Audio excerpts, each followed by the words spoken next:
Hello students. तो आज हम जो है हिंदी के 20 महत्वपूर्ण प्रश्न देखेंगे, ठीक है, जो कि आयोग के स्तर के ये हैं और आपको अच्छे क्वेश्चन हिंदी के देखने को मिलेंगे इसमें। पहला है, देखो, संसदीय राजभाषा समिति के रूप में जीबी पंत समिति कब बनी थी? तो ये बनी थी 1957 में, ठीक है। तो इस प्रकार के जो क्वेश्चन है जिसमें ईयर या डाटा रहता है तो वो भी आपको अच्छे से याद करना है। दूसरा है, हिंदी को जो राष्ट्रभाषा बनाने का प्रस्ताव आया था वो सबसे पहले कहाँ उदित हुआ था, यानी कहाँ से आया था? तो यह आया था बंगाल से। नेक्स्ट है, पश्चिम हिंदी की कितनी बोलियां हैं? तो जो हमारी खड़ी बोली है जो हम बोल रहे हैं अभी, वो भी पश्चिमी हिंदी में है। तो इसमें सर्वाधिक बोली है 5, ठीक है। पश्चिमी हिंदी में 5 बोली है, ठीक है। पूर्वी हिंदी में 3 बोली है। इस तरह से आपको पाँचों उपभाषा में कितनी कितनी बोली है वो आपको क्लियर होना चाहिए बिल्कुल। चौथा प्रश्न है, ब्रज भाषा ने किस रूप में प्रसिद्धि पाई? तो ब्रज भाषा में देखो, सूरदास ने अपना काव्य लिखा था, तो काव्य भाषा के रूप में ही ब्रज भाषा को उपलब्धि मिली है। नेक्स्ट है, संस्कृत की अपभ्रंश क्या है इनमें से? तो पाली है या अवधी है, खड़ी बोली या ब्रज भाषा? तो पाली इसका सही आंसर होगा। नेक्स्ट है, चौथा विश्व हिंदी सम्मेलन कहाँ हुआ? ये हुआ था पोर्ट लुइस, मॉरिशस में। तो इसका आपको ईयर भी बताना है साथ में कमेंट में।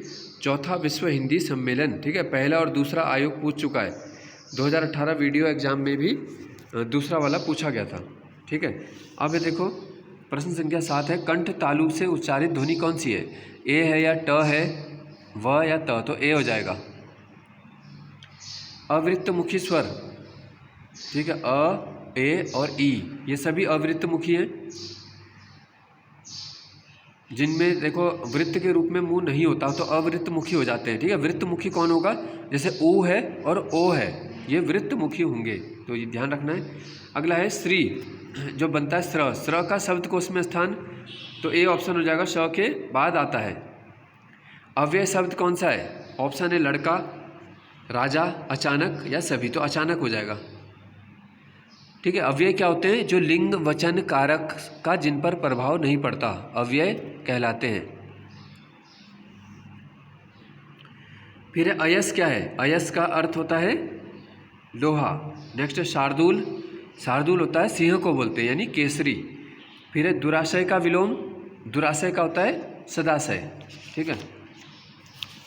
अब है प्रश्न संख्या 14, भग्न का अर्थ क्या होता है? भग्न का मतलब होता है टूटा हुआ, यानी कि खंडित। अच्छा, नेक्स्ट बताना था, शुद्ध रूप क्या है? क्लिष्ट, अभिव्यंजना, वृत्तियाँ, तो ये सभी सही है, ठीक है, सभी हो जाएगा।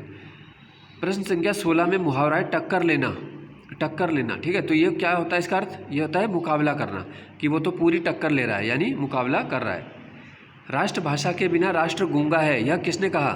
तो ये कहा था महात्मा गांधी जी ने कहा है। फिर है ज्योत्सना, ज्योत्सना सुमित्रानंदन पंत ने किस विधा में लिखा या लिखी? यह है नाटक है इनका। प्रेमचंद ने संग्राम किस विधा में लिखा? ये भी नाटक है। और लास्ट क्वेश्चन है, भावाधिपति किसे कहते हैं? यानी भाव के जो अधिपति हैं, ठीक है, वो हैं सूरदास, है ना। कृष्ण भक्ति शाखा के सबसे महान कवि हैं सूरदास। इन्हें अष्टछाप का जहाज भी कहते हैं। 1565 में अष्टछाप की, यानी 8 कृष्ण भक्त कवि जो थे, इनका एक समूह बनाया गया था, ठीक है। तो इसी तरह के आपके लिए 20-20 प्रश्न हिंदी के महत्वपूर्ण में लाऊंगा, और आपका हिंदी में जो है टारगेट होना चाहिए कि आपको 80% यानी 16-17 नंबर से ऊपर क्रॉस करना है, ठीक है। धन्यवाद।